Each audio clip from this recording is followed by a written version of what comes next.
சாய்ராம். 1956ஆம் ஆண்டு செப்டம்பர் 12ஆம் தேதி அகில இந்திய சாயி சமாஜமும் உப சமாஜங்களும் நரசிம்ம சுவாமிஜியின் 83வது பிறந்த நாளை மிகவும் எளிமையான முறையில் கொண்டாடினர். இது அவருடைய ஜென்ம நட்சத்திரப்படி வந்த பிறந்த நாள் ஆகும்.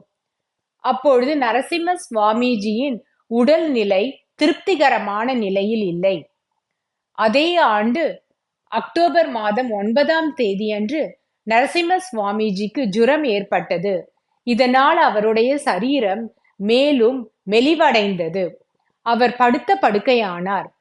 இருந்த பொழுதிலும் அவர் சாயி சுதா இதழுக்கான தலையங்கத்தை கூறி அதை குறிப்பெடுத்துக் கொள்ளவும் சொன்னார். சாயி சமாஜத்தின் அலுவலக பணிகள் எல்லாவற்றையும் நரசிம்ம சுவாமிஜியே மேற்கொண்டார். அவர் கிடைத்த சிறிது நேரத்திலும் தியானமும் செய்தார். அடுத்த 7 நாட்களில் நரசிம்ம சுவாமிஜியின் உடல் மிகவும் சோர்வடைந்தது.